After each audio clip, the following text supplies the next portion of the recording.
Tonight on Joy News Prime, Akufo-Addo wraps up his tour of the Central Region with a call on the people to vote massively for the party in the December election.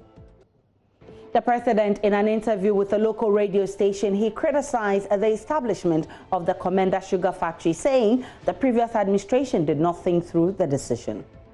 We were not scared from touching it. Okay. We went into it, but we needed to make sure that the planning of the factory. And when you say planning, what exactly variables are we looking at? I'm talking about the whole process, beginning from the raw material. Meanwhile, in the Volta Region, former President Mahama has begun a 3-day tour of the region, promising to complete all projects started by his administration.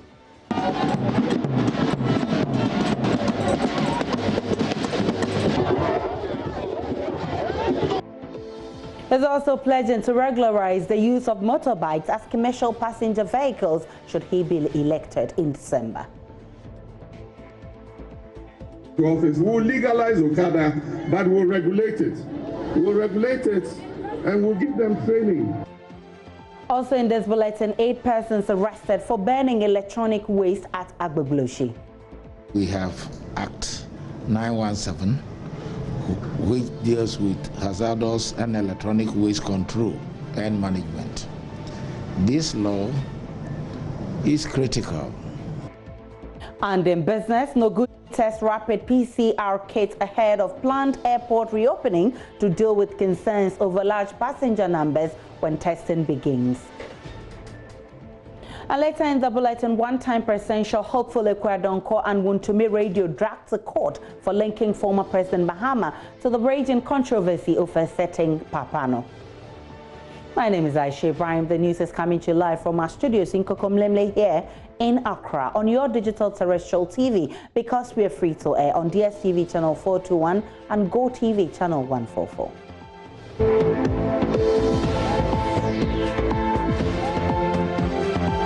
In our very first story, the presidential candidate for the NDC, John Dramani Mahama, has arrived in the Volta region for a 3-day tour. He was received by enthusiastic supporters clad in the party's paraphernalia amidst drumming and dancing. The former president repeated his call for President Akufo-Addo to avail himself for a debate between the two of them if he indeed insists this year's elections is about track records. He's also asking residents of Nkonya, Ahinkro and Ntumda areas to vote massively for the party in the December poll, saying the party's commitment to infrastructure development is unmatched. He pledged to complete all abandoned NDC projects should he be elected this December.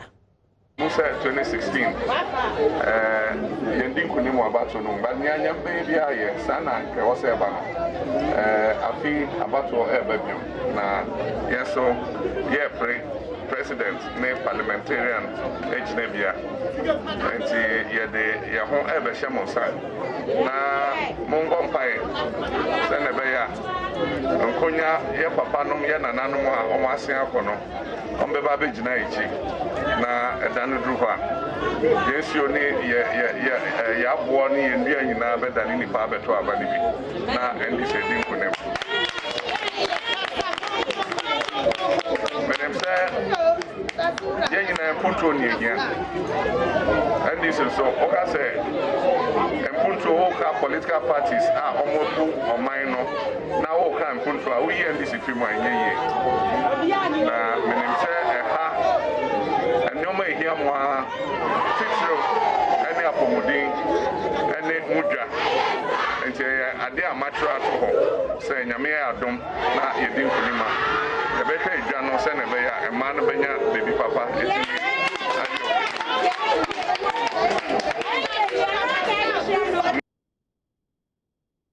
Former President Mahama says he will legalize the use of motorbikes as passenger vehicles should he be voted into power come December. In his message to the people of Bando on the last day of his Volta Region tour, the former president, however, said businesses will be regulated with the safety of both the riders and passengers in mind.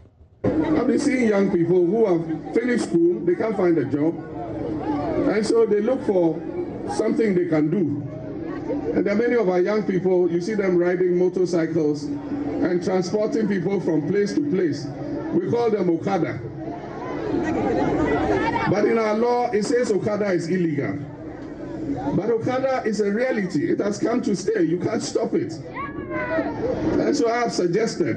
And I say when we come into office, we'll legalize Okada, but we'll regulate it.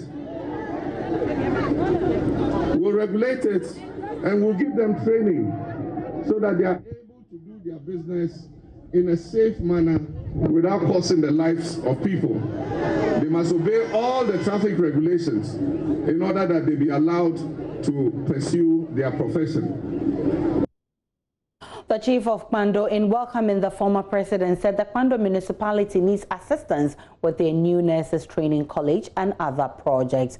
And to other stories, we'll be joined shortly via Zoom on road safety consultant and chief executive of Top Tech Transport and Logistics, Cecil Gabra. Thank you very much, Mr. Gabra. What do you make of this call to regularize the use of motorcycles for passenger vehicles? Kindly unmute for me, Mr. Cecil Gabra. Okay, right.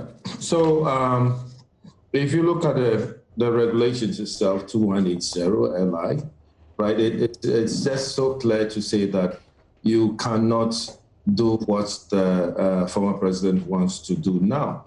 And I think practically it is really wrong for us to do it, right? If you speak to even Kolebu Teaching Hospital, they'll tell you that every day, the number of Okada accidents that they receive at Kolebu is, I'll say, overwhelming. Let me use those words rather, which means that it is too much to handle with people's legs are maimed, hands are maimed. So what are we talking about? I think it's a wrong statement from our former president. We shouldn't try it at all. Have we been able to handle road crashes? The figures are swelling. Ghana have very few vehicles as compared to other development countries, and therefore, this is rather the time for us to instill discipline, instill the laws that we have created, which is the LI 2180, for it to work, than to legalize Okada. Right, it's really against the regulations, and we shouldn't try to even amend the laws to say let's have Okada in because we are looking for people to have jobs to carry goods and passengers. Now, if you look at even the tricycle, let me just describe the tricycle. Tricycle hasn't got any sort of angle iron to protect yourself from any road crashes. When you're a pinion rider and then you sit behind either a motorcycle or a tricycle, then you should say your last prayers. If you're Catholic, just hold your rosary and start reciting your Hail Marys because it is not safe. Here we have very wrong issues in terms of riders driving in the middle of the road. I mean, by law, you shouldn't even ride in the middle of the road if you are riding a motorcycle. And then if you are sitting in a tricycle, tricycles basically cannot be used for commercial purposes. It's really against the law. If you compare what is happening in India, Pakistan, where they have a lot of tricycles, of course, the death rate is so high. Are we asking people of Ghana to patronize Okada and then sit in tricycles for them to crash, where nobody would, be concerned in terms of their conditions when they get hurt, when their legs are maimed? That must not come to Ghana, honestly speaking. Let us rather try as much as possible to bring in companies to assemble motorcycles and then sell the motorcycles to individuals for them to learn how to ride, where they can ride to work, ride to their various locations and come back rather safely. Well, last year I had an experience. I said, look, let me go on a ride to see how the Okada rider operates. And I'm telling you, it's the most dangerous venture that I took in my life. Because here you are, they don't respect any traffic lights. Well, I understand why we can treat them. When the Okada rider rides through the red lights, it's really difficult for you to arrest them. Even the police will have to have a lot of equipment, such as chains, such as stoppers, where you have to put up equipment to inject the ties so that the rider can automatically stop and so on. We don't even have it here. And why do we have to even introduce it? It definitely wouldn't augur well for us. And I'm grateful for your time. Cecil Garba is a road safety consultant, the chief of Chira in the Sunyani West municipality of the Bono region. Nana Afari Minta has said they will not deal kindly with anyone who will be involved in acts of violence and abuse of people in the run-up to the December general elections. He alleged people are financially induced to insult political opponents and threaten mayhem. The chief, however, entreated his people not to do the violent bidding of politicians, since the same politicians will not have their children around in the ensuing chaos. Nana Faraminta was speaking during a courtesy call on him Thursday night by the running mate to the NDC flag bearer, Professor Nana Jane Opoku-Agyeman, and other party executives.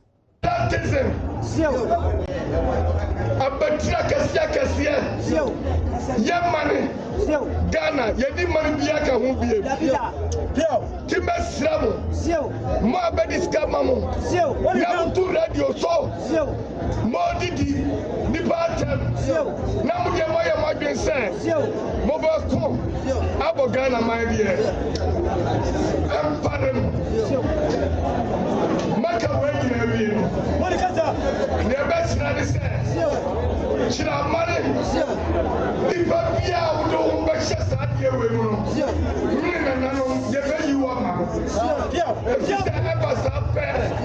Wo ku chira ba ni mase. Wo ku bruma ni mase. Ne wo ku osake for sia de yo. Professor Nana Jane Opoku-Agyeman, who is on a 2-day tour of the Bono region, said they have plans to add value to the educational system and agriculture, especially cashew production. Agriculture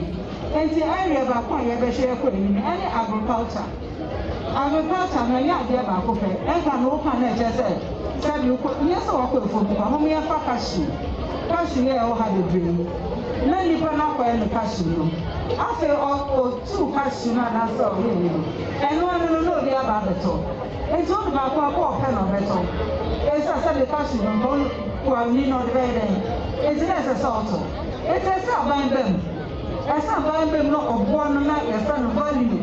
No,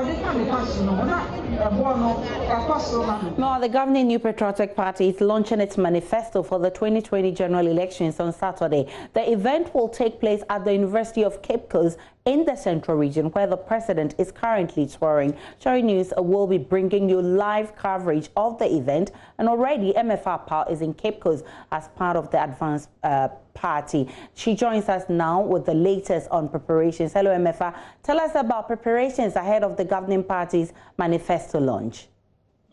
Well, Aisha, you know that we are not in ordinary times, like we've all said, so events will be different from what we've seen in terms of manifesto launches of the various political parties. So tomorrow, we're told that only 200 persons. This auditorium, which is the new exams hall of the University of Cape Coast, the previous event they had here was in 2017, and it took about 5,000 persons in here. But tomorrow, they're going to take only 200 persons, which will be the National Executive Council members and a few executives, and of course, the media. We will be in here for tomorrow's event. We're told that they're going to have virtual, live events also on social media, also on Joy News channel and our social media platform. That's where most of the party faithful will be able to watch tomorrow's event. But what they don't want to tell us just yet is what the theme for this new manifesto will be. We got wind of it, and you can tell from the sound in the background that this is what it's going to be. It looks like an equal opportunity and prosperity for all. That's what it's going to be. But I must say that on our way here to Cape Coast, if you know, is more like largely a quiet community. But tonight and the whole of yesterday and after today, I can tell you that it's been loud. There's a lot of buzz. There's a lot of activity as we can speak. At the Kaswa toll booth, we had to go through without paying the toll because the dignitaries, we have the vice president already coming in. And you know that the president is already in town, starting a 3-day tour of the Central Region, which started yesterday. So it ties in perfectly with tomorrow's activity. So a lot of things have been put in place. You see the Veronica market. You see that everything is in place for tomorrow. The whole town is awash with the MPP colors, the red, blue, and the white. And everybody is talking about the manifesto launch for tomorrow. I've been speaking to Samir Oku, the national organizer, earlier about tomorrow's event, and then also finding out, more importantly, if this will not be a rehash of the 2016 manifesto, which was a change agenda for jobs, because they were in opposition back then. So they were hoping that people will vote for them based on the document that they had put out. But you know that Imani and then, of course, the opposition NDC has been rating the party in terms of how they fared with the delivery of promises contained in their manifesto. So that's what we all look forward to. They are saying that already. Infrastructure is heavy, but we want to see exactly what the MPP has for us since they've been in power for the last 4 years, I should say. So that's what we're all looking forward to know what exactly they have for us, how different it will be from what we've seen previously, especially on the critique of how they fared in terms of the delivery on their promises, Aisha. MFA Pau there, and of course, we'll be bringing you the sound of the national organizer of the governing MPP who spoke with MFA Apau later. MFA, so all is set for the manifesto, right?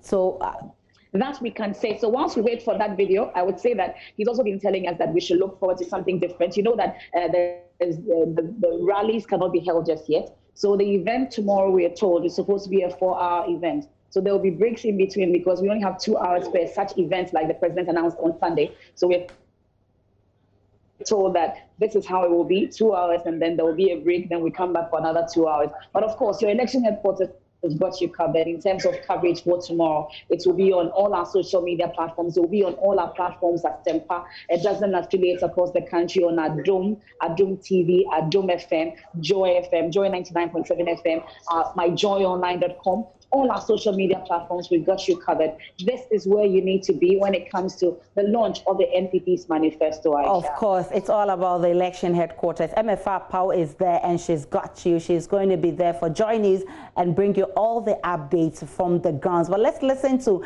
the national organizer of the governing NPP who spoke with MFA earlier.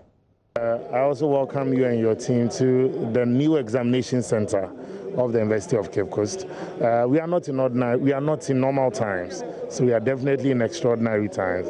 We've lined up Veronica bucket, automatic dispensers. We've also made arrangement for thermometer guns, again for face masks and everything that will help keep people safe. So tomorrow we are expecting that people will also obey instructions and follow the protocols and cooperate with the organizers for the day, and that of the security agencies as well.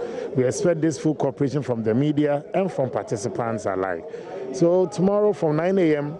we should have guests arriving, participants arriving for us to go to this major event on the MPP's calendar. And I'm excited that we'll be once again having the opportunity to showcase what we made of as a political party, as a tradition, and what we can also deliver if the good people of this country give us another mandate to serve them for the next 4 years. So how different will tomorrow's launch of your manifesto be? Well, it will be different because of even the times. Aside that, tomorrow's event will be interspersed with musical interlude, that of speeches, that of videos, and also it's a whole cocktail. It's a whole salad bowl that just sit back and enjoy. And then it will also give you an opportunity to be part of history once again, to move our country from the shackles of poverty to the path of prosperity. The MPP, we've done well the last 3.5 years. We'll also be highlighting our achievement. We'll also once again be showcasing what we intend doing should we be given another opportunity to serve the good people of Ghana. Well, the last one I was asking you earlier is agenda, a change agenda for jobs. That's what we saw in 2016. In 2016, you were not in power then. What would this one be? That's an indirect of asking me the theme for the manifesto. And once again, I'll tell you that tomorrow by 10 a.m., I'm sure you should know that. But definitely, it's also going to talk about us consolidating our gains. It's going to talk about the leadership we've exhibited as a party and government. It's going to talk about how we intend sustaining these gains, making progress, protecting this progress, and the leadership that we've offered as a country. So I've given you a cocktail as well to also go through and juggle it, pick the marbles out. But the exciting thing is that by 2 p.m. tomorrow, you should be lucky to also have a copy of our manifesto. Hopefully, looking forward to that, so we can see if it's not a rehash of the previous manifesto. When people say rehash, I have a difficulty. We have performed being in government. So it's important that we also consolidate this gain and how we intend expanding whatever we've done as a party and government and how we intend building upon these policies as well. It's important that there's continuity. It's important that there's stability as well as far as our policies and manifesto is concerned. Okay, so in terms of the numbers that we're expecting here tomorrow, we've talked about the not the normal times that we are in. So how is it going to be like? Are you still getting all your executives coming? How are you going to manage? National Council members are about 110. We also have one from each region, one constituency executive from each region, making 16. We also do have some few invited guests. We also have cabinet ministers. We have reps from parliament and some few selected people as well, CEOs and all, to be part of this major event. Uku is national organizer of the governing NPP. Meanwhile, President Akufo-Addo has been justifying government's inability to operationalize the Commenda sugar factory. In an interaction with ATL-FM in Cape Coast on Friday, as part of his tour of the Central Region, the president says his administration had to take its time to do a good job before making it operational. No, it wasn't. We were not scared from touching it. Okay. We went into it, but we needed to make sure that the planning of the factory. And when you say planning, what exactly variables are we looking at? I'm talking about the whole process, beginning from the raw material input to the process itself, being done in a manner which would guarantee the viability of the factory. That's exactly what I'm talking about, and that there was a need for us to look at the project de novo, as it were, and make sure that the processes were there that would enable. There are several other projects that are going on. There are 15 1D, 1F projects in the Central Region alone. Any in Cape Coast? Anything? Because the people will want to also understand your administration's contribution to the development of Cape Coast. There are two projects are currently in the works for Cape Coast, which are about to see the light of day. But there are two 1D, 1F projects that are targeted for Cape Coast. I would rather wait for it to be concluded before we outdoor them. But two have been done. The president also defended his administration's anti-corruption record, saying that right independent structures have been put in place. There has been a conscious effort to strengthen the institutional capacity and capability of the anti-corruption agency. It's like what we were talking about, the psycho matter. You're speaking, you were corruption, and then the agencies themselves who are set up to do the work don't have the means and the wherewithal to be able to do it. But the special prosecutor's office, have they achieved your desire, expectation? First of all, it's meant to be an independent office. We fulfilled the campaign promise that we will set it up, and I put there, that was one part that I had to do with the constitution of the office, was put in there a man who was not a member of my party, very well known, was in fact a member of the opposition and a high-ranking member of it, but a man whom I had come across in public life and felt had the capability to do the work, that he himself was a person of integrity and was keen and interested in the fight. So I put him there. We have done our best to find the necessary resources to have his office work well. He's working. I'm sure at some stage or another he's also going to give an account of his stewardship of that office. I do not want to be in a position to second guess what he's doing, and also to be making comments like, I'm not happy about what the special... Coming from a president, those kind of remarks have a different kind of impact. He's supposed to be an independent operator within our space. Let it be so, and let him be able to continue to do his work. Richard Kwejanyako has been following the president on his tour and joins us via Zoom. Richard, what more can you tell us about the president's trip to the region? Richard Kwejanyako, you're on Joy News Prime. I want you to tell us what exactly the president has been doing on his trip. Well, so the president has been very busy.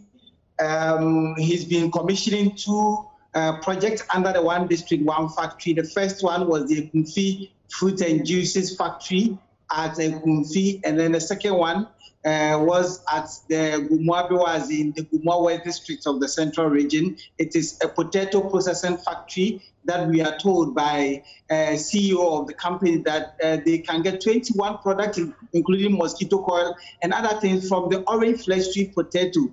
Earlier, the president interacted with the press. He was interviewed by Amabawa of ATLFM and asked him about the Commenda sugar factory and then his track record as far as corruption is concerned.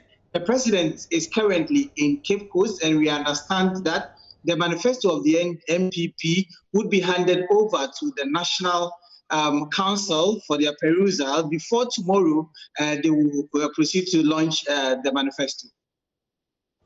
The president has also been speaking about a lot of things, and also Alote Jacobs, who is a former Central Region NDC chairman, has also been speaking. What more can you tell us about that? Well, so Alote Jacobs has been present.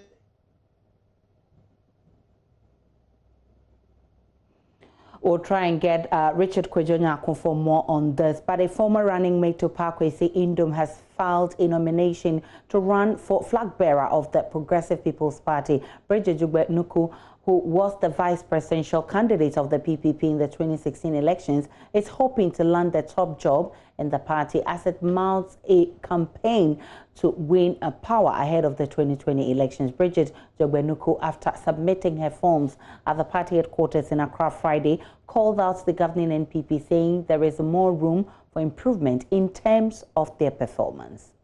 Done what they could do. They've done what they knew how to do. It's up to us to come and continue and raise it up to what we expect. But they've done what they want to do. They could do under the circumstances. And is it satisfactory now? Is it satisfactory to you? Like I said, there's still more room for improvement. We know we can do more. Like I said, we are not competing. We see them as partners in the development of this country. So if they've done what they can do, which is what we all see, we are only here to build on what they've been able to do. We may not agree with them in everything, but in all these things, there's always a glass half full situation which you can take out and build on. So yes, that is what we look to do. It's for the Ghanaians to judge how well or how happy they are with what they've done. Whatever they've done, we are here to build on. Bridget Jogbenuku also called for the passage of the Affirmative Action Bill to see more women occupy more leadership positions. And so to come in this bulletin, 8 persons arrested for burning electronic waste at Agbegloshi. We have Act 917, which deals with hazardous and electronic waste control and management. This law is critical.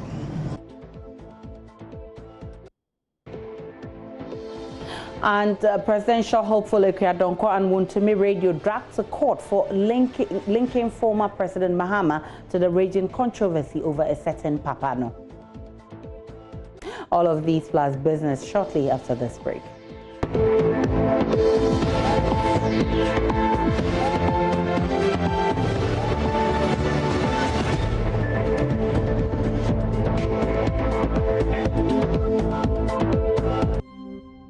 Hi everyone, good evening. I am Sandra and as always, I'm here for business. Passengers who patronize the Kotoka International Airport for international travel must prepare to spend a little more time in their check-in and disembarking routines. Checks by Joy Business shows management of the Kotoka International Airport together with the Noguchi Memorial Institute for Medical Research is testing a COVID-19 PCR detection kit expected to test international travelers. There's more in this report.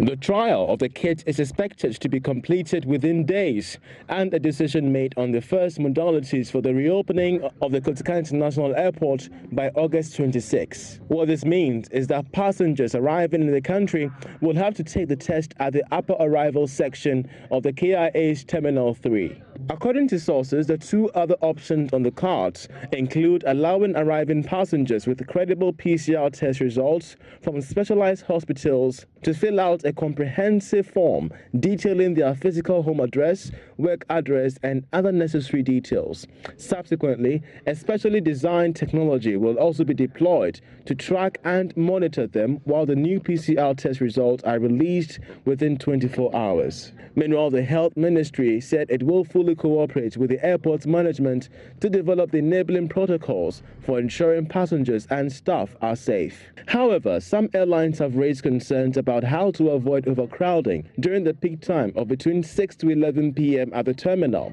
According to sources, major international airlines servicing the KIA fly into Accra in the evening between 6 to 10 p.m., transporting thousands of passengers who may crowd the international arrivals area, and stress port health officials are raising concerns over this new development. The Finance Ministry is seeking input from various business organizations, public and financial institutions for the 2021 budget preparations. But why has this exercise started now, and why will the 2021 budget cover just the first 3 months of next year? George Wafe has been finding some answers. Under the country's financial administration laws, the budget for next year should be presented to Parliament no later than November 30. This should mean that the presentation should happen 2 clear months before we enter the new financial year.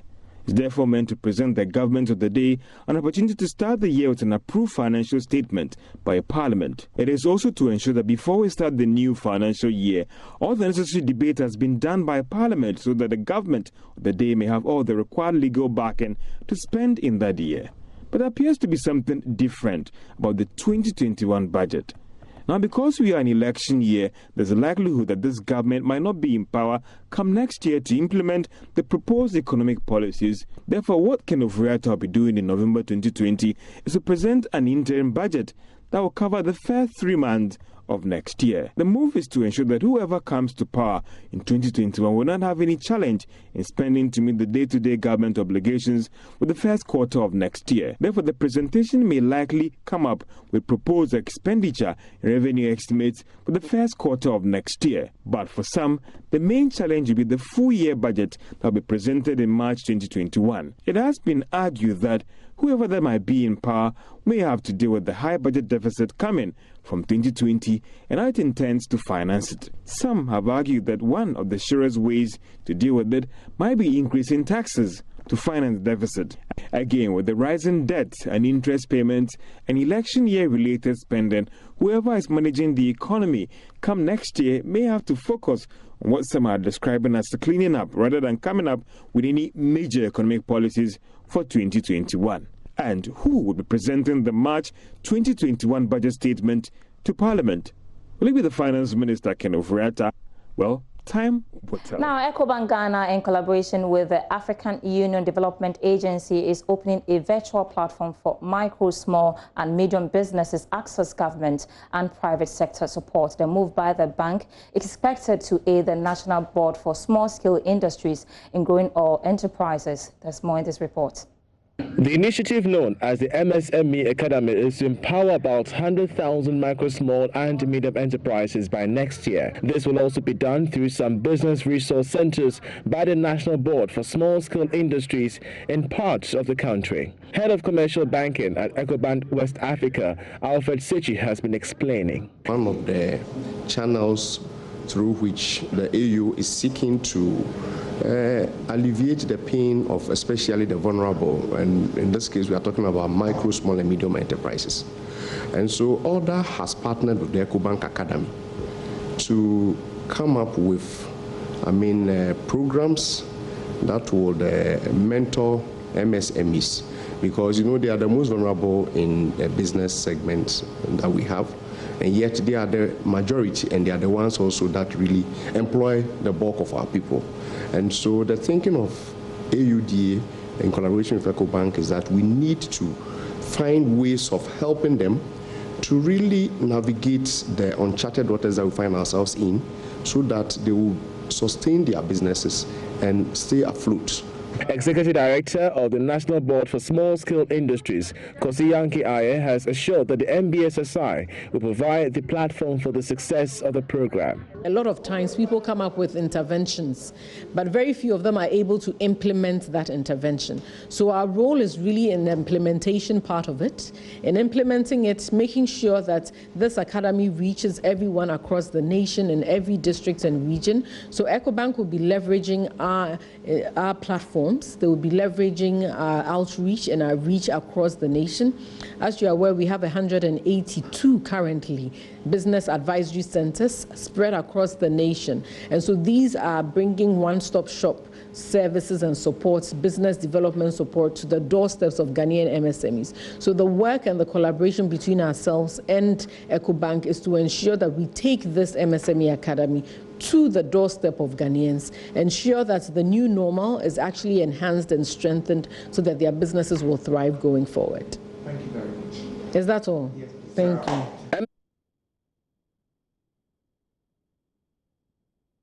With star 787 hash is still on the reward spree, with a military officer emerging the latest winner. Isaac Obeng Odumpre has won 20,000 in the latest draw. An army official, Isaac Obeng Odumpre, has won himself a whooping amount of 20,000 cedis from Wutriye Lotteries, which operates through the short code star 787 hash. Speaking to the media, Mr. Odumpre says he only spent an amount of 20 cedis. It's fair, it's free. So, as men that want to take part, I encourage them to take part. They can also win. I have my family man. I invest in my family. Yeah, right. In terms of my children's education and no, actually this I think I spent in all 20 cities in all. That's about 4 tickets. There's one for me. Yeah. Head of Customer Experience Richard Banfo has urged the public to participate. We are running a special Thursday draw where you can stand a chance to win 1,000 Ghana cedis with a purchase of just 3 tickets.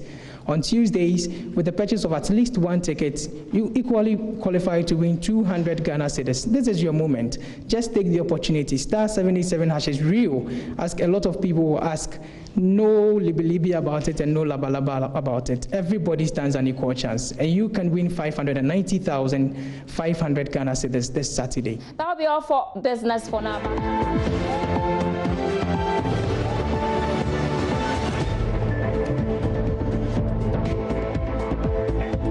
Good evening and welcome to the first part of the sports segment with me, Oreko Wampofo. We do start with some local stories where the Ghana Football Association has excluded amendments to the 2019 GFA statutes in their Congress agenda. Now, members last month wrote to the GFA proposing changes to at least 51 articles of the statutes drafted by the now defunct Normalization Committee.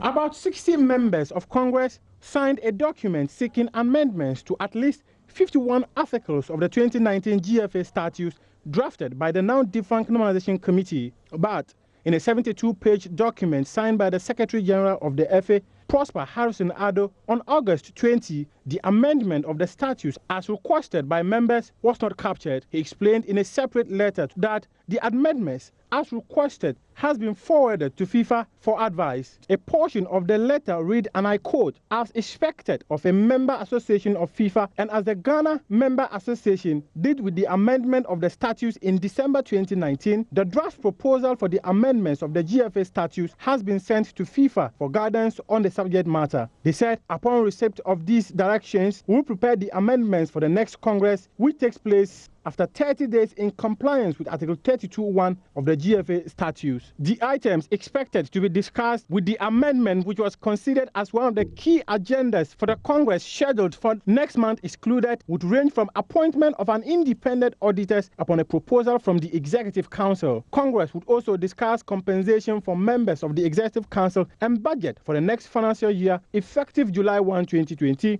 to June 30, 2021. Still on some more local stories. Now, despite reported cases of COVID-19 in the camp of the Black Princesses and the Black Maidens, they are still training ahead of their international assignments. 7 players were tested positive last week Friday, and coaches say they have been impacted by the stories of positive cases within the teams.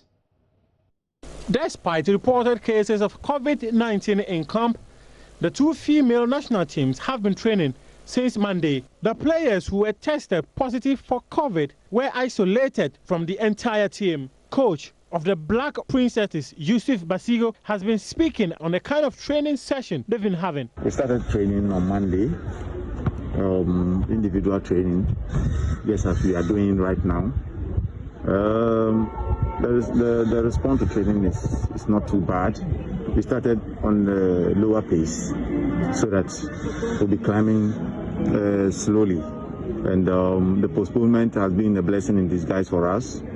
So because of that, we will not rush them into physical conditioning. We will be doing it at a slower pace, and up to the end of this week before we go into individual ball game from Monday. So from now till Monday, we'll be taking it easy, and we'll do strength and power tomorrow so that they'll rest on the next day, because we are going to work on the lower and upper extremities. So as a result of that, they will need at least 24 hours rest before we do recovery, and then we continue from there. Actually, it has affected them. You see that most of them have put on much weight, but that is why I'm taking my time, or we are taking our time to reduce the weight. It shouldn't be a vigorous exercises that will let them. It should be on a slower. Babanu, head coach of the Black Maidens, also spoke to the Ghana Football Association media team, revealing the kind of training they've been having in camp. Training has been good. So far, so good, not bad. You know, under this situation, we have to also revise our training. We know we have to observe all the protocols, and so we have not forgotten. And then what we're doing for now is that we're doing more of individual work. We're trying to see how we can work individually, not as one person, but we'll still be in a group, but the individual work is more than working as a group. And as we are working, we're also trying to see how we observe the protocols. Because once we come to training, then everybody will take off the nose mask. I'm talking about the players. Then immediately after training, everybody will put back the nose mask. Then we are in it until such a time that we are coming back for training. At dining, they are in nose mask. Inside their room, they are in nose mask. So we are fully aware of whatever is happening, and we are very careful with whatever we are doing. So I'm sure by the following weeks, the weeks coming, everything will be normal, and then we shall also revise our training accordingly. The Confederation of African Football recently, in a communique to member associations, said that the qualification matches for the 2 female national teams should be held on because countries are yet to ease restrictions for travels across the continent. Now, before we go, let's get the latest in Germany regarding the Europa League final and what a blockbuster it has been. 2-2, it does remain at halftime. It was Romelu Lukaku who gave Inter Milan the lead from the spot in the first 5 minutes, and 2 goals from Luke de Jong put Sevilla in the lead up until the 36th minute when Diego Godin headed Inter Milan to level things up heading into halftime. We're bringing you second half updates of the second half of the sports segment live here on the Joy News Prime. My name is Oreku Wampofo, and do remember to always stay safe.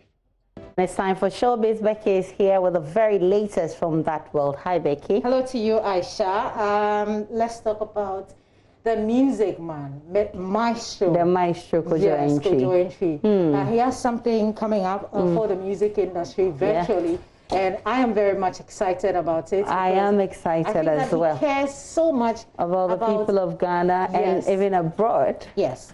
And he says, whilst COVID has hit us and you can't go to your normal concerts and all that, I'm bringing this app, you download it, and then you get to choose the music you want. And then they perform for you. Fantastic, isn't it?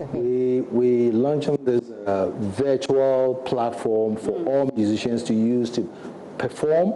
But what the difference here is that there are a lot of virtual shows going on Facebook, on YouTube, on other platforms. But it doesn't attract any payment that can help the artists sustain the art or help them. I mean, we are in COVID-19 has changed everything. Has changed everything. And the virtual world is here forever.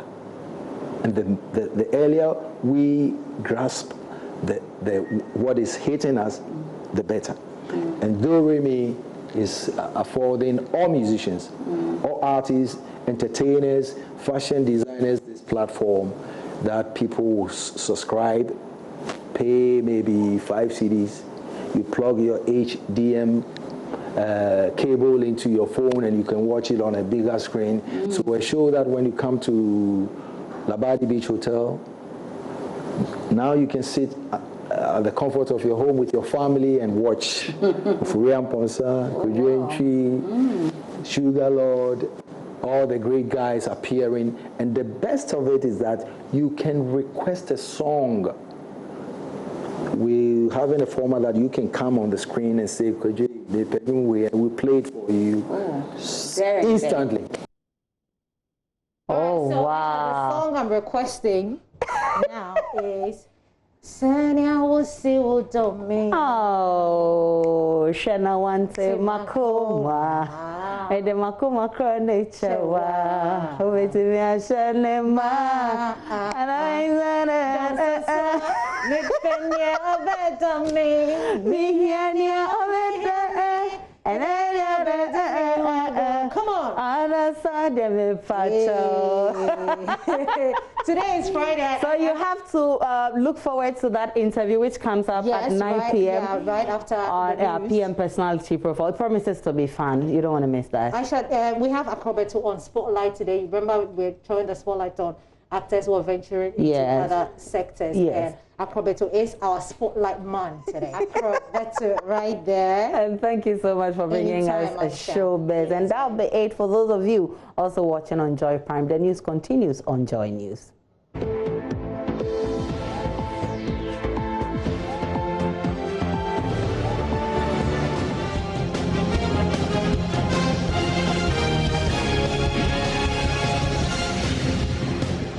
And so on your election headquarters, the ruling New Patriotic Party is seeking to consolidate its gains in the Bono East region by increasing its parliamentary seats. From the current 5, the party is looking at grabbing 8 of the existing 11. National Youth Organizer Henry Nanaya Boache at the inauguration of the party's regional campaign launch held in Techiman indicated that Nanado-led government has a track record that cannot be matched by the former President John Mahama. Anas Sabit was at the launch and has filed this report. At the inauguration of the Bono East Regional Campaign Team of the New Patriotic Party held in Techiman, National Youth Organizer Henry Nanabuache, also known as Nana B, stated that the NPP, which currently has 5 of the 11 seats in the region, is targeting at least 8 seats in the December polls. Prime focus of this launch is to at least prepare the minds of our team towards Victory 2020. Basically, that is it. To also prepare them, equip them with the needed issues, and then also to make sure that once we go, don't forget, this year's election is going to be different. This year's campaign is going to be different because of COVID-19. This is more or less going to be like one-on-one campaign, and then using other ways of reaching to the person. So this will also afford us the opportunity to train the campaign team on what to know, what to expect, and the things to do out there. And then you give them targets. Each constituency is given a target, and we are seeking here in Bono East, we are seeking to at least move from 5 seats to at least 8 seats. And it be indicated that in terms of records, the former President John Dramani Mahama's 8 years cannot match Nana Addo's tenure. No candidate Mahama, we know how he has messed the Ghanaian youth up and how he created so much mess in the country. So we are very focused, and we are going to compare his record, his poor record, to that of the brilliant record of Nana Addo Dankwa, and that is what we've started doing. So sector by sector, we have performed far better.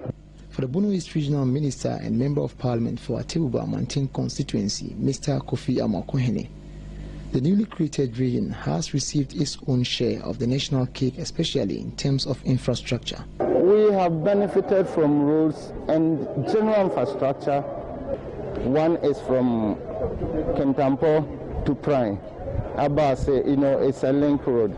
And then there is a road title Almighty, Parmedanso Road, because since independence has been captured in almost every budget. This year, even though the President, His Excellency Nana Addo Dankwa had not gone there because of the COVID to even cut sword, the road is seeing very much progress in terms of construction. He is of the view that the Nananom and the people of the region are keen on renewing the President's mandate on December 7. I believe that every Nana in my region, less of politics, has seen the good work of His Excellency President Addo Dankwa, and they are going to reward him.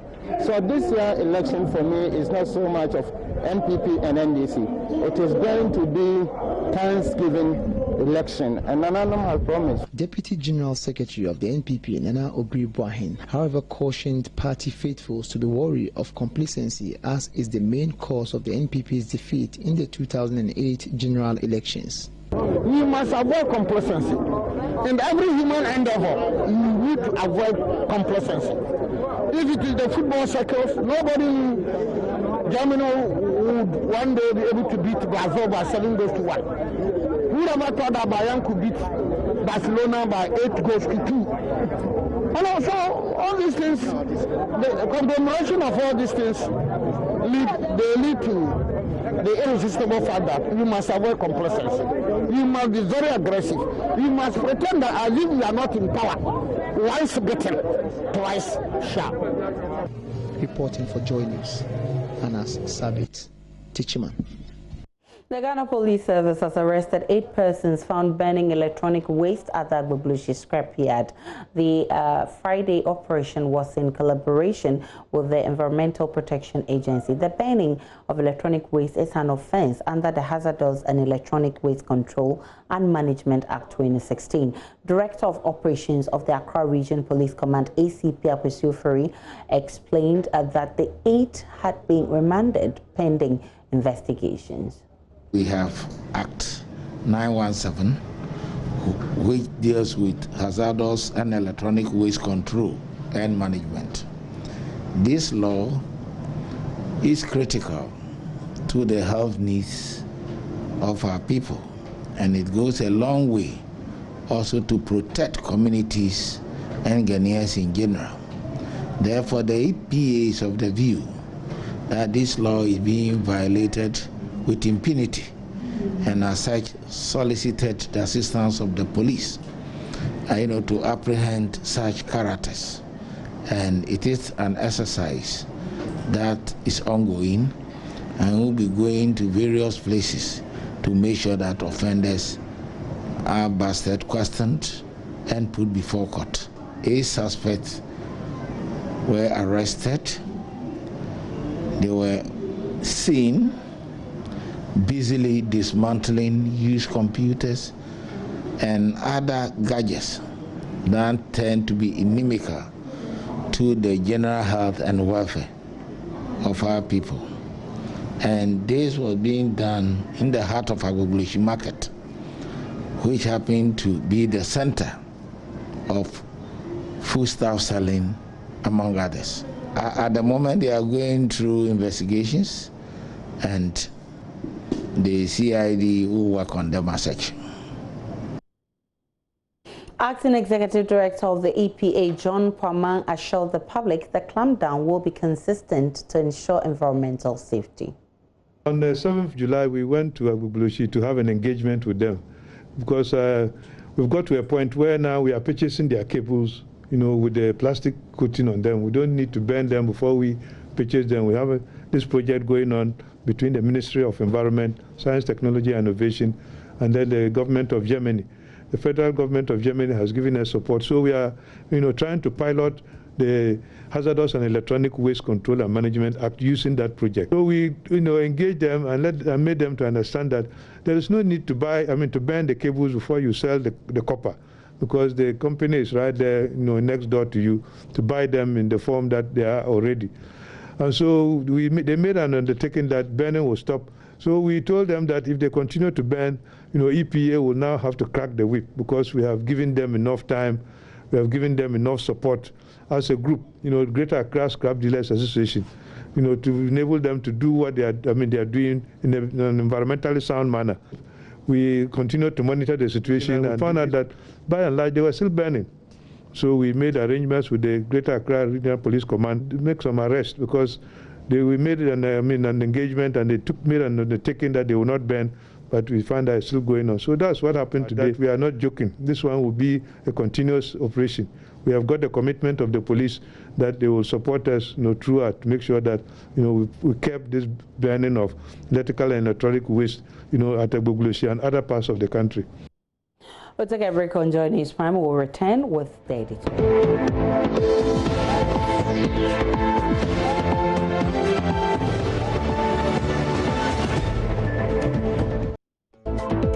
The coronavirus is such an attention-seeking disease. To stay alive, you have to abide by many protocols. Wear a face mask, wash your hands as often as possible, and sanitize. And of course, physical and social distancing. The rules are clear. And so far, many are making an effort to abide by the directives. But as the country's active cases decrease, there's a seeming return to normalcy, as some people who may or may not be under the impression that the worst is over throw caution to the wind and ignore the safety protocols. Tonight, our focus is the mass gatherings and the wanton disregard for safety protocols, which may likely have dire consequences for the nation. We've been told that the virus moves when people move, and there's abundant evidence to suggest it thrives and spreads faster where there's a cluster of people who don't observe the protocols, which is what may have informed government's decision to ban mass gatherings. No mass gatherings and no sporting activities. Religious activities under the new protocols will be permitted. Social distancing and the wearing of face masks must become the norm. Eloquent speech from the president, but we all saw what happened when the MPP conducted its primaries. That caution was thrown to the dogs.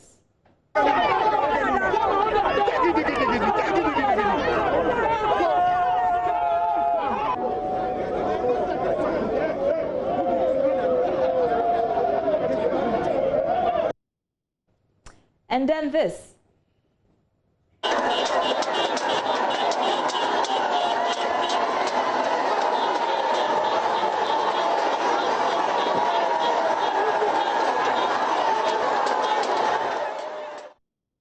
So that's the president himself being mobbed and clearly unable to control the very situation he was trying to prevent. And then former President John Mahama also hit the campaign trail and was no different.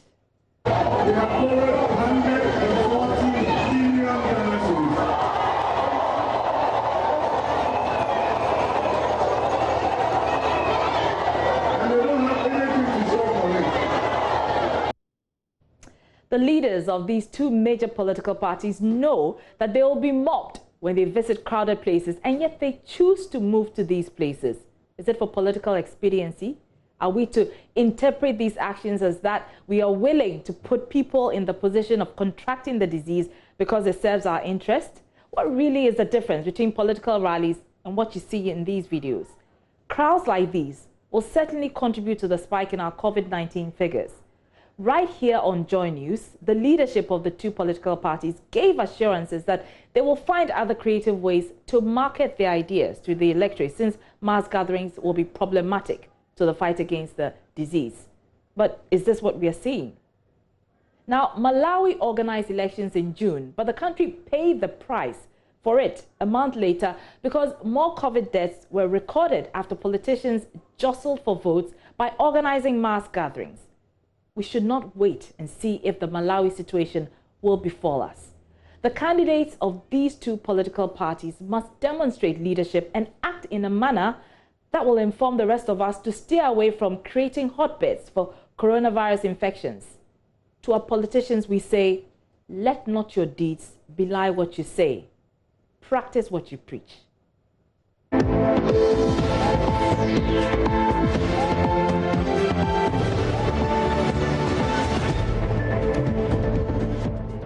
Welcome back to Business. For 20 years and counting, he has been building and providing affordable homes to Ghanaians. But the absence of a regulator in the housing industry means it's hard to deal with land guards and unregulated price schemes, among other challenges. This is the story of a real estate developer our reporter Nicholas Braun has been following.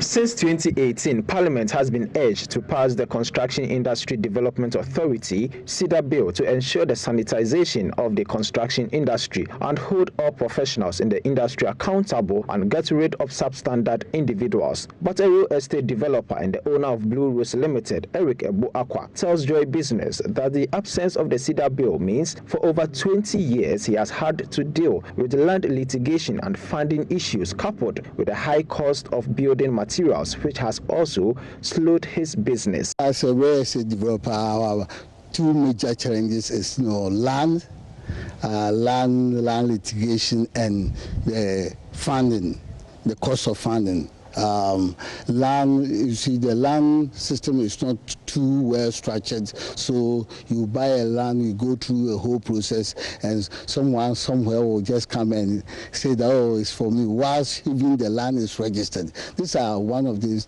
things that we are looking up to for the land bill. We are looking up that the land bill will structure it. Then the cost of funding. The cost of funding, you know that we borrow at 30% and thereof. And if you borrow at 30%, it's become very difficult to work and to earn, to pay back. The other minor charges like bureaucracy in permit process and other things, acquiring utilities, they are all challenges. However, the Ghana Real Estate Developers Association says it is unfortunate to see the unwillingness of successive governments to establish a national housing authority which will provide room for low and middle income earners to own houses in the country. Samuel Amegaibo is the executive director of GREDA. You have a policy, it's a framework that you have sort of ironed out based on stakeholder involvement to agree that this is the way Ghana wants to go when it comes to housing delivery. When you are finished with this, the next thing you go is to institute the legal framework to run the things that you have all agreed. But as you can find out from the Ministry of Works and Housing, that since this thing was launched in 2015, what have we achieved in terms of milestone to get these documents fully implemented? Not much. There was a mention of housing authority prescribed in this book, that we needed a housing authority. If it was not necessary, a whole stakeholder engagement would not have ironed out as an important. It has not been done. Mr. Amegaibo has therefore called for the swift passage of this bill to regularize the construction industry and ensure adjudication and faster resolution of issues in the industry. As soon as yesterday, you see, if you can't have a bill that has been in existence from 2011 and just hanging. Do you know how long the real estate agency bill has been in the offing? It's over 27 years old. 27 years. Names has changed. When it originally started, the name keep changing until now that we are calling it Real Estate Agency Bill. And it has taken over 20 years to get to where we are. We will be lucky if this current government will even pass it, because if they don't pass it, we will fall into the same problem of getting it into the next government. When passed, the bill is expected to serve as a referee to deal with proper pricing regulation, cost of building materials, and also attract investors to the industry. Reporting for Joy Business, I am Nicholas Brown.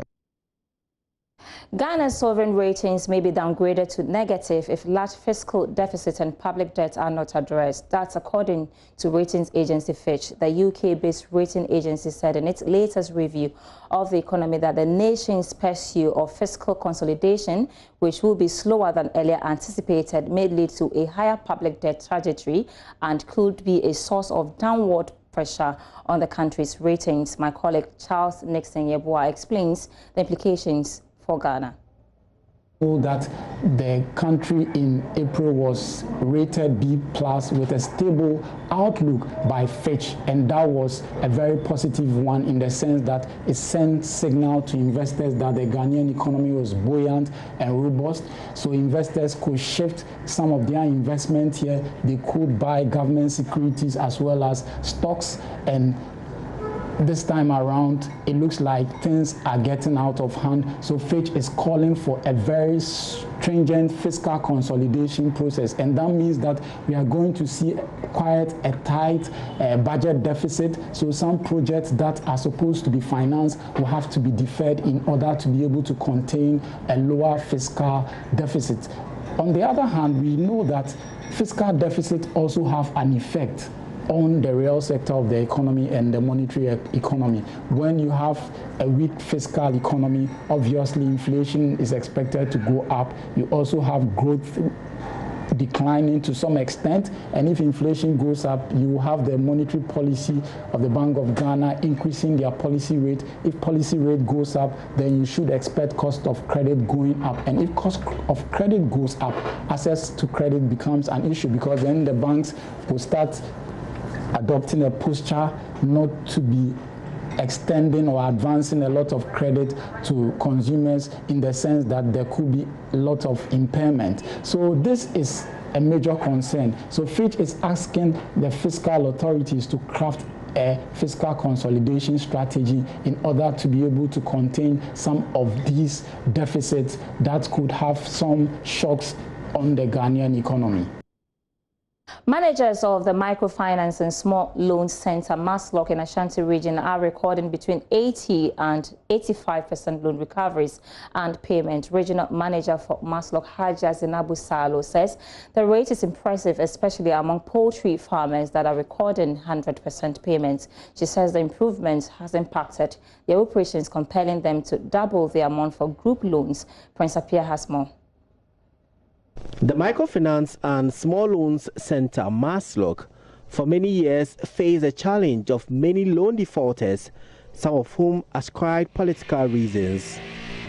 The situation affected the finance, operations and patronage of MASLOC. But the Ashanti Regional Manager of MASLOC, Hajia Zainabu Salau, says loan default rate has reduced. Currently, between 80 and 85% loan recoveries and payment are being recorded. She revealed this when the institution disbursed loans for 20 more poultry farmers after earlier 30 redeemed their loans. Now, as at now, poultry farmer loans, those that we've given first year, was only 1 year for repayment. Now, we've now extended to 18 months. Hajia Salau says the situation has compelled them to double the loan request for the next batch. Range between 20,000, 15,000 and 10,000 cedis. It depends on the large size of the poultry that the person is already having. They are not starters. They are those who have been poultry farming for years. We are there to give them the best helping hand as far as the poultry farm is concerned.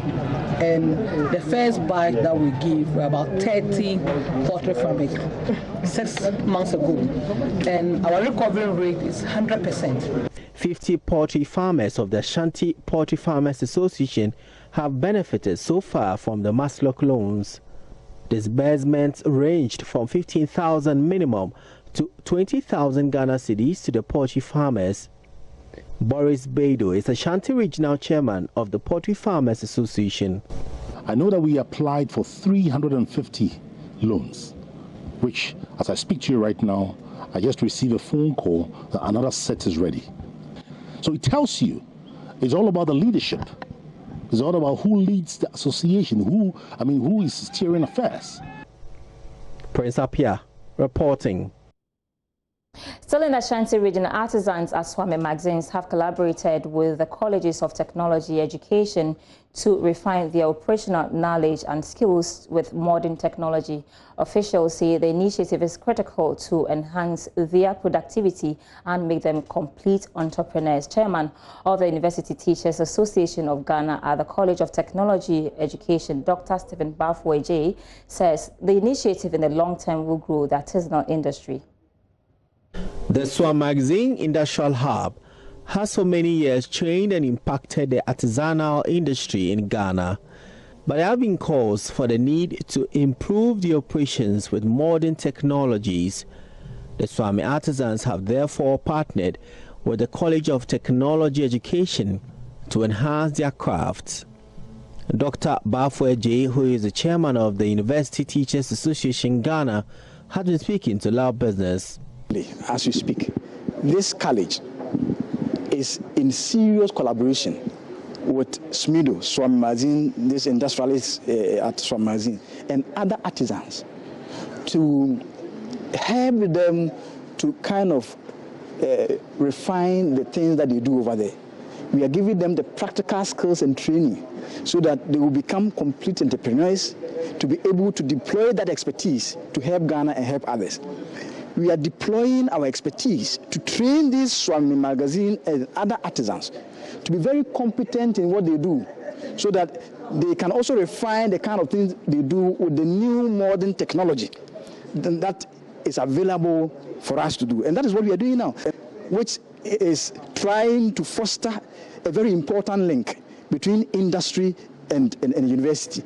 A week ago, Parliament passed the Akenteng Apiaminka University Skills Training and Entrepreneurship Development Bill. This bill will mean the Kumasi and Mampong campuses of the colleges of technology will gain autonomy and become fully fledged universities to train more personnel in higher technology and vocational skills. Dr. Bafweje says this will inure to government industrialization drive. So UTAG therefore wants government to accent to the bill as fast as possible. That's why this bill is very critical, because you see, there's a certain perception that if you attend a technical school and that so on and so forth. Now, the president is making a bold pronouncement that you can, we have caterers, catering, hospitality industry here, we have all these various things here that will train individuals to be practical oriented, right? Hands-on experiences. So that mindset will no longer be there, because you can come here and obtain a PhD. It tells you that this bill is so critical to national development, very critical. And it's a very historic step by this government to set us on the path of industrialization. Prince Apia reporting. Let's do some trading now in commodity news.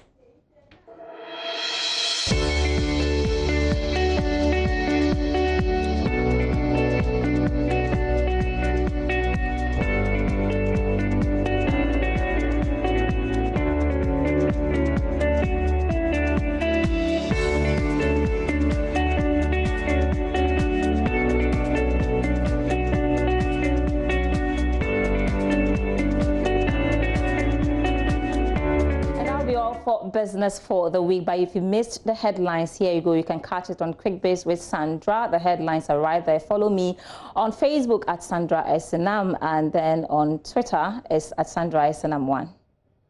Thanks so much for your time. Do enjoy your weekend. My name is Sandra SNM Apeno.